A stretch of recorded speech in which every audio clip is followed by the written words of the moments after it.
যত দিন যাচ্ছে, যত সময় গড়াচ্ছে, চ্যাম্পিয়ন্স ট্রফি যতই সামনে এগিয়ে আসছে, জাসপ্রীত বুমরাকে নিয়ে চিন্তাটা ততই বেড়ে যাচ্ছে। ওই বুমরা তো গত মাসে অস্ট্রেলিয়া সফরে ওই বর্ডার গাভাস্কার ট্রফি ওই সিডনি টেস্ট চলাকালীন ওই ব্যাক স্প্যাজম বা ব্যাক স্ট্রেনের ইঞ্জুরিতে পড়েছিলেন, যে কারণে তাকে টেস্ট ম্যাচের মাঝপথে উঠে আসতে হয়েছিল। তো ওই ইঞ্জুরির জন্যই এই ফেব্রুয়ারির 2 তারিখে তার একটা স্ক্যান হওয়ার কথা, আর সাথে আরও বেশ কিছু পরীক্ষা নিরীক্ষা হওয়ার কথা ছিল। আর তার 3-4 দিনের মধ্যে তার রেজাল্টও চলে আসার কথা। তো ডেফিনেটলি তার স্ক্যান সহ অন্যান্য পরীক্ষাও হয়েছে, আর তার রিপোর্টও হয়তো বা এতদিনে বিসিসিআইয়ের মেডিকেল টিমের হাতে জমাও পড়ে গেছে। কিন্তু বোর্ডের তরফ থেকে মানে বিসিসিআই তরফ থেকে এখনও অফিসিয়ালি কোনো বিবৃতি দিয়ে আর কি মানে ক্রিকেট সমর্থক কিংবা ভক্ত সমর্থকদের মানে কিছুই জানানো হয়নি বুমরার ইঞ্জুরি আপডেটটা নিয়ে, বা তিনি আদৌ চ্যাম্পিয়ন্স ট্রফিতে খেলতে পারবেন কিনা। মানে বুমরার ইঞ্জুরি আপডেট নিয়ে বা তিনি চ্যাম্পিয়ন্স ট্রফিতে খেলতে পারবেন কিনা এই ব্যাপারটা জানার জন্য আমাদের অপেক্ষা করতে হবে ফেব্রুয়ারির 12 কিংবা 13 তারিখ পর্যন্ত, যবে আর কি ওই সবকটা ক্রিকেট দল আইসিসির কাছে চূড়ান্ত স্কোয়াডটা পাঠাবে। তখন ভারতও ডেফিনেটলি পাঠাবে। ওই স্কোয়াডে জাসপ্রীত বুমরার নাম আছে কিনা সেটা দেখলেই আমাদের আর কি ক্লিয়ার হয়ে যেতে হবে যে জাসপ্রীত বুমরা চ্যাম্পিয়ন্স ট্রফিতে খেলতে পারবেন কিনা। তো গতকাল ওই প্রি ম্যাচ প্রেস কনফারেন্সে এসছিলেন ভারতের ব্যাটিং কোচ শীতাংশু কোটাক। তো ওই জায়গায় তাকে সাংবাদিকরা বুমরার ইঞ্জুরি আপডেট নিয়ে যখন জানতে চাইলেন বা তার স্ক্যানের রেজাল্টটা কী এসছে আলটিমেটলি সেটার ব্যাপারে যখন তাকে প্রশ্ন করলেন, তিনি একেবারে পুরোপুরি নাকচ করে দিলেন। মানে হয়তোবা মানে টিম ম্যানেজমেন্টের তরফ থেকেই মানে বুমরার ইঞ্জুরি নিয়ে কোনো কথা তাকে বলতে হয়তো বারণ করা হয়েছে। তো তিনি জাস্ট ওই দায়িত্বটাই পালন করেছেন। তিনি বলেছেন যে মানে বুমরার মানে ইঞ্জুরি নিয়ে কী আপডেট রয়েছে বা স্ক্যান রেজাল্টে কী এসছে ওই ব্যাপারে তিনি কিছুই জানেন না। যা জানেন সব হচ্ছে দলের ফিজিও আর বিসিসিআইয়ের মেডিকেল টিম, তারাই ওই ব্যাপারটা পুরো দেখভাল করছে। তো আমি একটা কথা বুঝলাম না যে বিসিসিআই বুমরার ইঞ্জুরিটা নিয়ে এত লুকোছাপা করছে কেন। মানে এইটার ব্যাপারে তো মানে ফ্যান্সদের বা কি মানে ক্রিকেট সংশ্লিষ্ট অন্যান্য ব্যক্তিদের জানার পূর্ণ অধিকার রয়েছে। অস্ট্রেলিয়া ক্রিকেট বোর্ড যেমন এই চ্যাম্পিয়ন্স ট্রফি শুরুর প্রায় 2 সপ্তাহ আগেই তাদের ক্যাপ্টেন প্যাট কামিন্স আর জশ হ্যাজেলউড যে ইঞ্জুরির কারণে খেলতে পারবেন না, কিংবা মিচেল মার্শ মানে তার ইঞ্জুরি নিয়ে তো আরও আগেই জানিয়ে দিয়েছিল। ওই ব্যাপারে একটা পুরোপুরি ক্লিয়ার বার্তা দিয়ে দিয়েছিল। তো বিসিসিআই বিশ্বের সবচেয়ে ধনী ক্রিকেট বোর্ড হওয়া সত্ত্বেও তারা এইটুকু আত্মবিশ্বাস পাচ্ছে না যে আর কি ভক্ত সমর্থকটা তো শোনার পর যাই আর কি মানে রিয়্যাক্ট করুন না কেন, এইটুকু গার্ডস তো তাদের ডেফিনেটলি থাকা দরকারই। মানে সবার তো আর কি জানা উচিত বুমরার ইঞ্জুরি ব্যাপারটা নিয়ে। মানে বুমরা খেলতে পারবেন কি পারবেন না এটা কিন্তু এতদিনে ডেফিনেটলি ঠিক হয়ে যাওয়ারই কথা।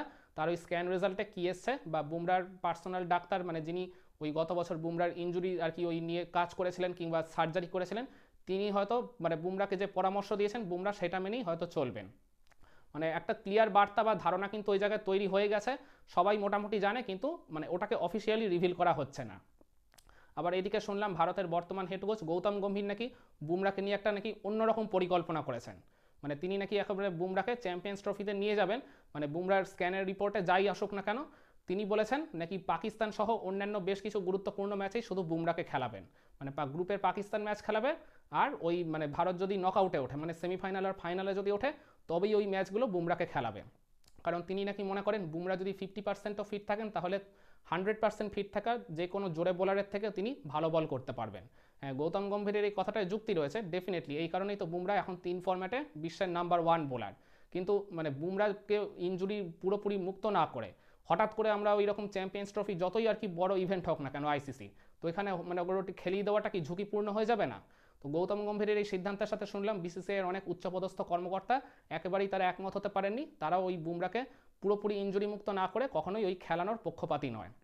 আমিও মনে করি যে বুমরার ক্যারিয়ারটা কিন্তু এখনও অনেকটাই পড়ে রয়েছে। তার বয়স এখন সবে মাত্র 30। তো এখনও কিন্তু ভারতীয় দলকে তিনি ঠিকঠাকভাবে সার্ভিস দিতে পারবেন 6 থেকে 7 বছর। তো এই একটা চ্যাম্পিয়ন্স ট্রফিতে আর কি জোর করে খেলানোর থেকে আর কি বুমরাকে যদি এই চ্যাম্পিয়ন্স ট্রফিটা আমরা বাদই দিই তার ওই ইঞ্জুরি থেকে মুক্ত হওয়ার জন্য, তাকে যদি ওই জায়গায় একটু সময় দিই, তাহলে তিনি কিন্তু মানে তার ক্যারিয়ারটাকেই লম্বা করতে পারবেন। আর তার ক্যারিয়ার লম্বা হলে ভারতীয় দলই কিন্তু তার সার্ভিসটা পাবে আর কি অনেক দিন পর্যন্ত। কিন্তু এইখানে তাড়াহুড়ো করতে গিয়ে যদি আমরা তাকে আরও বিপদের মুখে ঠেলে দিই তাহলে তার ক্যারিয়ারটাই কিন্তু খাটো হয়ে যাবে, আর যার ফলে ক্ষতিটা হবে এই টিম ইন্ডিয়ারই। তো গৌতম গম্ভীর যে পরিকল্পনা করছে আমি তার সাথে একেবারেই একমত নই। আর মানে সাউথ আফ্রিকার প্রাক্তন জোরে বোলার ওই ভার্নন ফিল্যান্ডার মানে তিনিও বুমরার ওই ইঞ্জুরি নিয়ে বেশ কিছু পরামর্শ দিয়েছেন। তিনি বলেছেন শুধু এই চ্যাম্পিয়ন্স ট্রফির জন্য নয়, বুমরার ইঞ্জুরি নিয়ে সারা বছরই আর কি ভারতীয় ক্রিকেট দলের কিংবা ওই মেডিকেল টিমের কনসার্ন থাকা উচিত। যে ম্যাচগুলো খুবই ইম্পর্টেন্ট বা গুরুত্বপূর্ণ সেই ম্যাচগুলোতেই একমাত্র বেছে বেছে জাসপ্রীত বুমরাকে খেলানো উচিত। আর এছাড়া তার ওয়ার্কলোড ম্যানেজমেন্ট কিংবা ওই আর কি ইঞ্জুরি ম্যানেজমেন্ট নিয়ে ওই জায়গার টিমের কিংবা ওই মানে বিসিসিআইয়ের মেডিকেল টিমের যথেষ্ট আর কি কনসার্ন থাকা উচিত সবসময়। হ্যাঁ, ফিল্যান্ডারের এই কথার সাথে আমিও পুরোপুরি একমত। কারণ ওই বুমরার ইঞ্জুরি ম্যানেজমেন্ট কিংবা ওয়ার্কলোড ম্যানেজমেন্টের বিষয়টা মানে ভারতের ক্রিকেট বোর্ড কিংবা মানে বিসিসিআইয়ের মেডিকেল টিম ওই জায়গায় কিন্তু একেবারেই ঠিকমতো দেখভাল করেননি ওই বর্ডার গাভাস্কার ট্রফি চলাকালীন। মানে বুমরা তো ওই জায়গায় মানে নিজের সাধ্যের বাইরে গিয়ে বোলিং করেছিলেন, 150 ওভারেরও বেশি তাকে বল করতে হয়েছিল ওই বর্ডার গাভাস্কার ট্রফিতে। মানে সিডনি টেস্টে যদি তাকে আমরা বিশ্রাম দিয়ে দিতাম তাহলে হয়তো জাসপ্রীত বুমরার এই অবস্থাটা এখন হতো না, তাহলে আমরা চ্যাম্পিয়ন্স ট্রফিতে তাকে একদম পূর্ণ ফিট অবস্থাতেই পেতাম। কিন্তু ওইখানে জোর করে তাকে খেলানো হয়েছিল, আর শুধু খেলানোই হয়নি, তাকে ক্যাপ্টেন্সির ব্যাটনের দায়িত্বটাও জোর করে তার কাঁধে চাপিয়ে দেওয়া হয়েছিল ওই রোহিত শর্মাকে আর কি বাঁচানোর জন্য। তো যাই হোক, সেই বিষয়টা বা সেই বিতর্কে আমি এখন যাচ্ছি না।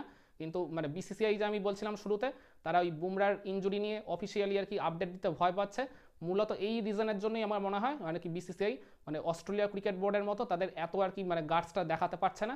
মানে জানে তো যে আর কি এখন যদি আমরা বুমরাকে নিয়ে মানে ইনজুরির আপডেটটা দিয়ে দিই যে বুমরা অ্যাভেলেবেল থাকতে পারছেন না চ্যাম্পিয়ন্স ট্রফিতে ওই ইনজুরি, ওই ব্যাক স্প্যাজমের ইনজুরির জন্য, তাহলে এখন বিসিসিআইকে আর কি ভক্ত সমর্থকদের রোশানলে পড়তে হবে।